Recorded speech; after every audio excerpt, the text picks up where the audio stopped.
This is the lecture over migraines, Chapter 36. So what is happening in the body? Migraines are primary headaches that are classified as recurrent headaches that last for 4 to 72 hours. The pathophysiology of migraines is not completely understood.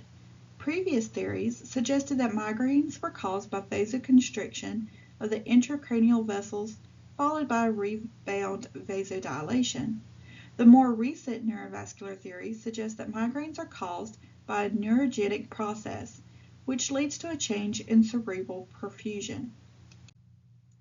Key features of migraines can be found in box 36.8 on page 900.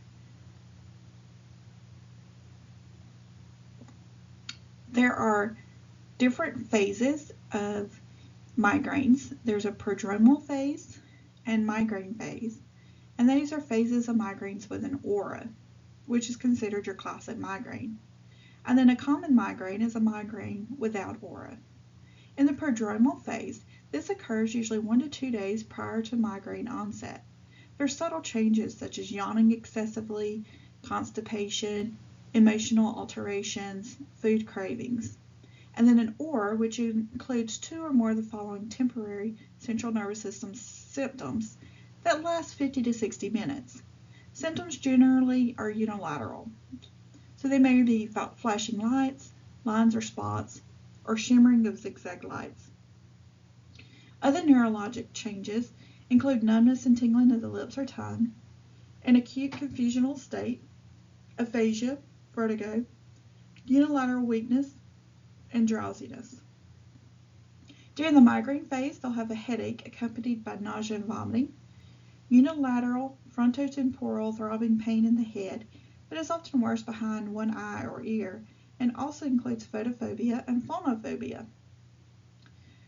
In the migraine without aura, the migraine begins without an aura and before the onset of the headache. Pain is aggravated by performing routine physical activities. It can be unilateral and pulsating pain, and one of these symptoms is usually present: nausea and vomiting, photophobia, phonophobia, a headache lasting 4 to 72 hours, and then the migraine often occurs in the early morning during periods of stress or in those with premenstrual tension or fluid retention. For labs and tests, diagnosis is made based on clinical findings and other neurologic diseases being eliminated. There's no specific test to diagnose. Neuroimaging is recommended. In patients who are older than 50 with a new onset of headache, they have a history of seizures, they have findings not consistent with a migraine, or if there's any change in severity of symptoms or frequency of attack.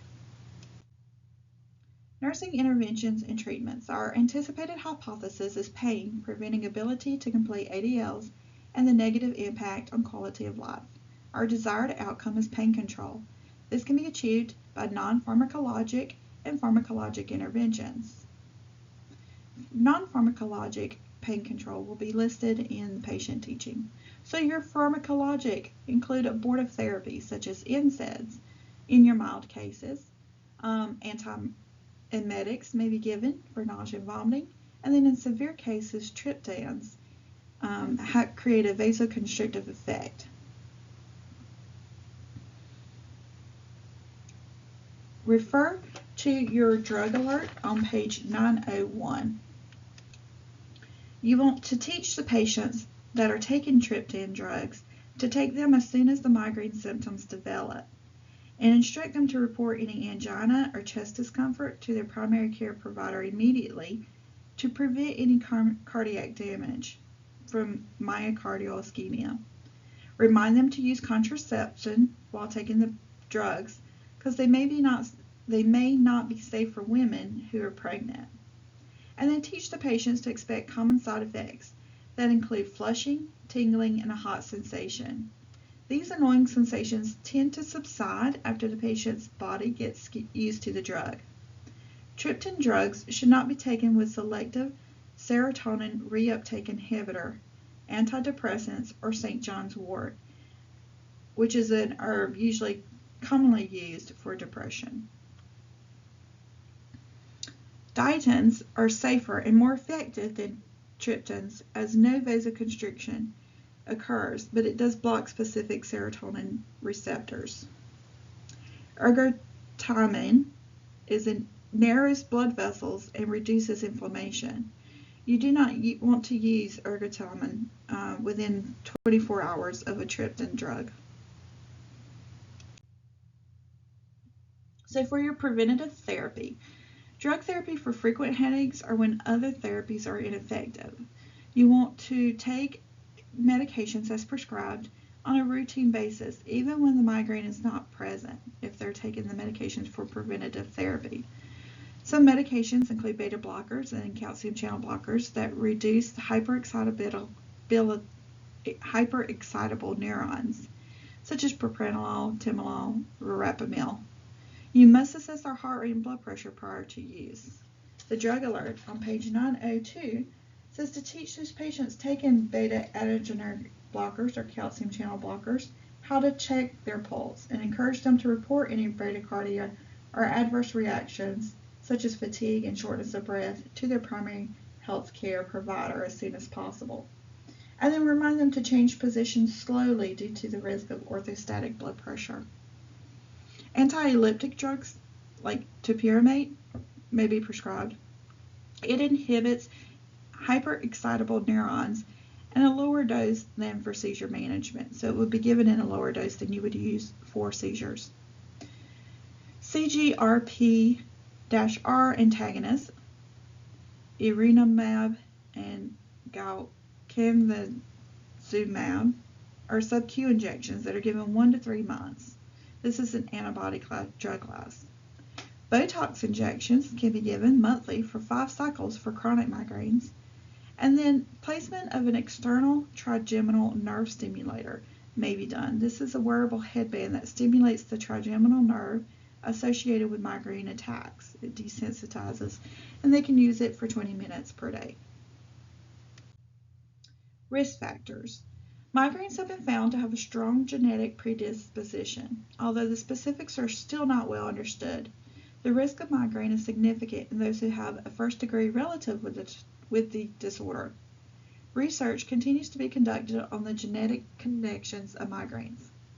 There are numerous triggers or precipitants to migraines that have been identified. So certain foods, such as red wine, foods containing MSG, tyramine-containing products like pickled products, aged cheeses, smoked sausages, beer, preservatives and artificial sweeteners, caffeine, stress, high-intensity lights or high-intensity exercises, changes in weather, and lack of sleep can all trigger migraines. Migraine headaches are the leading cause of a disability in women under the age of 50 and the second leading cause overall. And over 30 million people worldwide experience 1 or more migraines a year. So for patient teaching and management, you want to teach them to keep a headache diary for response to medications and any changes in their headache presentation. Trigger avoidance is encouraged, so helping them determine what triggers a migraine and to avoid those triggers. Report any changes in headaches, so if they have severe headaches or if the migraines get worse. And then also keeping the head of the bed elevated, being in a cool, dark room, meditation, yoga, massage, and exercise can all be non-pharmacological ways for treating migraines. Thank you.